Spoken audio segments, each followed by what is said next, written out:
எனக்கு அன்பான தேவனுடைய பிள்ளைகளே, உங்கள் யாவருக்கும் புத்தாண்டு நல்வாழ்த்துக்களை தெரிவித்துக் கொள்கிறேன். இந்த 2026 வருஷம் ஜனவரி 9 கிருபையின் வார்த்தையை உங்களுக்கு பகிர்ந்து கொள்வதிலே அதிக மகிழ்ச்சி அடைகிறேன். ஆண்டவர் தாமே உங்களை அளவில்லாமல் ஆசீர்வதிப்பாராக.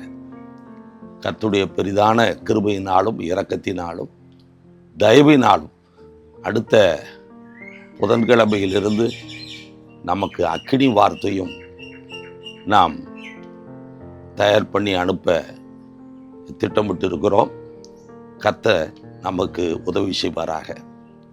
நாளைய தினம் 10 நம்முடைய மகிமை நம்பிக்கை பெரம்பூர் கிளை சபையிலே காலை 10:30 மணி முதல் 2:30 மணி வரையிலும் ஆசீர்வாத உபவாச ஜெபம் நடைபெறுகிறது. நீங்கள் யாவரும் குடும்பமாக வந்து பங்கு பெறுங்கள். இந்த வருஷத்தின் துவக்கத்திலே தேவனுடைய ஆசீர்வாதங்களை திரளாய் நீங்கள் பெற்றுக்கொள்வீர்கள். கர்த்தர் உங்களுக்கு கிருபை பாராட்டுவாராக, தயவு காட்டுவாராக. மோசே யாத்திராகமம் புஸ்தகம் 33 18, 19 நாம் வாசிக்கும் பொழுது, ஆண்டவரே உம்முடைய மகிமையை எனக்கு காண்பித்தருளும் என்று விண்ணப்பிக்கிறான். அதற்கு கர்த்தர் மோசேயினிடத்திலே, என்னுடைய தயையை எல்லாம் நான் உனக்கு முன்பாக கடந்து போக பண்ணுவேன் என்று வாக்குரைத்தார். அவன் கேட்டது மகிமையை. ஆண்டவர் அவனுக்கு சொன்ன பதில், என்னுடைய தயையை எல்லாம் நான் உனக்கு முன்பாக கடந்து போக பண்ணுவேன்.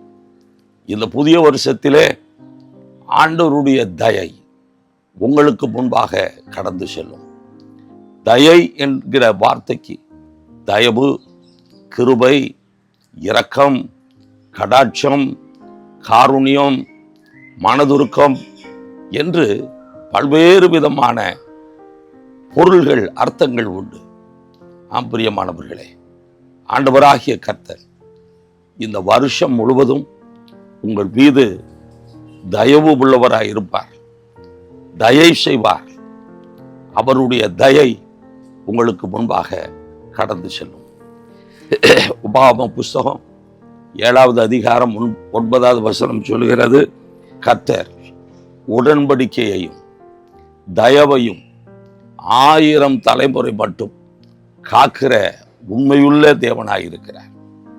ஆம், ஆண்டவருடைய தயவை உங்களுக்கு கட்டளையிடுவாராக, உங்கள் குடும்பத்திற்கு கட்டளையிடுவாராக, உங்கள் வேலையிலே, தொழிலிலே அவருடைய தயவை கட்டளையிடுவாராக. படிக்கிற பிள்ளைகளுக்கு படிப்பிலே ஆண்டவருடைய தயை கட்டளையிடப்படுவதாக. ஆண்டவருடைய தயவினாலே எப்பேற்பட்ட அற்புதங்களையும் அதிசயங்களையும் நாம் சுதந்திரிக்கலாம். நான் சில வருடங்களுக்கு முன்பு பட்டுக்கோட்டை என்கிற ஊரிலே ஒரு பிரமாண்டமான நற்செய்தி பெருவிழாவிலே தேவனுடைய வார்த்தையை கொடுத்தேன். அங்கே ஒரு தேவனுடைய மனிதர், அவரை பார்த்தால் இயேசு கிறிஸ்துவை பார்ப்பது போலவே இருக்கும். அப்படிப்பட்ட ஒரு மனிதர் நான் தங்கியிருந்த அறையிலே என்னை சந்திக்க வந்தார். அவருடைய முகத்திலே அவ்வளவு ஒரு பிரகாசம், அவ்வளவு ஒரு மகிமை, இயேசு கிறிஸ்துவை போன்ற ஒரு தோற்றம் அவருடைய முகத்திலே இருந்தது. அவரோடு கூட பேசிக்கொண்டிருந்தேன். அவர் இப்பொழுது தேவனுடைய ஊழியத்தை முழு நேரமாக செய்கிறேன் என்று சொன்னார். எனக்கு ரொம்ப சந்தோஷம். அந்த நேரத்தில் அவருடைய சாட்சியை சொல்ல ஆரம்பித்தார். அவருடைய சாட்சி பார்ப்பீர்களானால், அவர் ஒரு ஸ்கூலிலே விளையாட்டு ஆசிரியராக பணியாற்றினவர். 24 மணி நேரமும் குடி போதையிலே தன்னுடைய வாழ்க்கையை செலவழித்தவர். ஒரு சமயம் அவர் பெற்ற பிள்ளை செத்து போய்விட்டான். அந்த செய்தி அவருக்கு கிடைத்த உடனே நேரடியாக ஒயின் ஷாப்புக்கு போய் எவ்வளவு குடிக்க முடியுமோ அவ்வளவு குடித்து குடி போதையிலே அந்த சாவு நேரத்திலே கூட காணப்பட்டார்.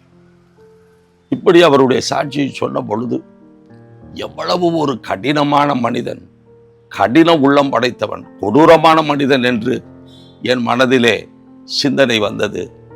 ஆனாலும் அப்பேற்பட்ட மனிதனையும் ஆண்டவருடைய தயை, ஆண்டவருடைய இரக்கம், ஆண்டவருடைய மனதுருக்கம் சந்தித்து அவரை ஒரு மனிதனாக, நல்ல ஒரு தேவனுடைய தாசனாக, ஊழியக்காரனாக உருவாக்கிற்று. ஆம், உங்களுடைய வாழ்க்கையிலும் கூட தேவனுடைய தயை பலத்த மாற்றங்களை நிச்சயமாய் கொண்டு வரும், பலத்த அதிசயங்களை நிச்சயமாய் கொண்டு வரும். வேத புத்தகத்திலே நாம் வாசிக்கும் பொழுது ஆதியாகமம் 24:12 ஆபிரகாமுடைய மகன் ஈசாக்குக்கு பெண் கொள்ளும்படி ஆபிரகாமுடைய வேலைக்காரன் எலெயாசார் அனுப்பப்படுகிறான்.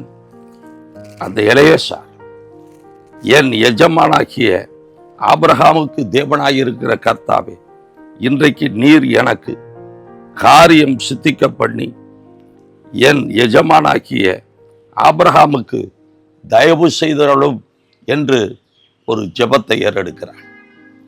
ஆண்டவருடைய தயவுக்காக ஜெபத்தை ஏறெடுக்கிறார். அப்பொழுது ஆண்டவர் அவனுடைய காரியத்தை சித்திக்க பண்ணினார். ஈசாக்குக்கு ரெபேக்காள் என்கிற நல்ல ஒரு மனைவியை கட்டளையிட்டு ஆண்டவருடைய தயவினாலே காரியம் சித்தித்தது. ஆம் பிரியமானவர்களே, ஆண்டவருடைய தயவு இந்த வருஷம் முழுவதும் உங்களுடைய காரியங்களை சித்திக்க வைக்கும். உங்கள் காரியங்கள் எல்லாம் வாய்க்கும். உங்கள் காரியங்கள் அனைத்தையும் கர்த்தர் வாய்க்க பண்ணுவார்.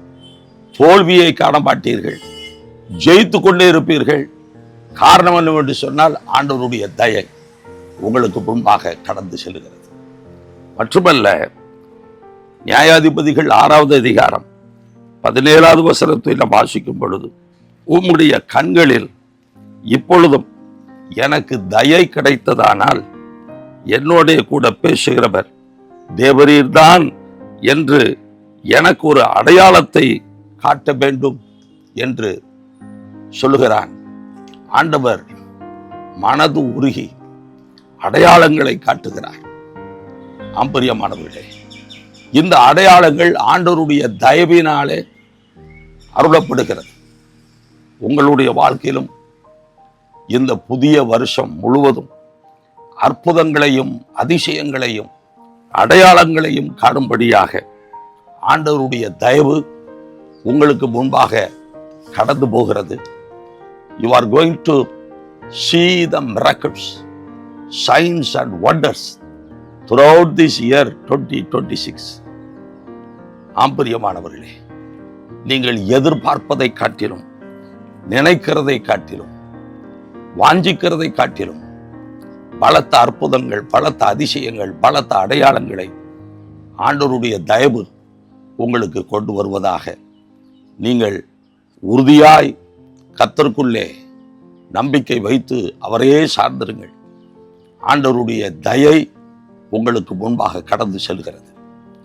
நீங்கள் ஒரு மோசேயை போல கர்த்தருடைய தயை உங்களுக்கு முன்பாக கடந்து செல்கிறது. நீங்கள் ஆசீர்வாதமாய் வாழ்வீர்கள், செழிப்பாய் இருப்பீர்கள். உங்கள் காரியங்கள் எல்லாம் வாய்க்கும். அற்புதங்களையும் அதிசயங்களையும் அடையாளங்களையும் நீங்கள் சுதந்தரிப்பீர்கள். கர்த்தர் உங்களை ஆசீர்வதிப்பாராக. ஆமென்.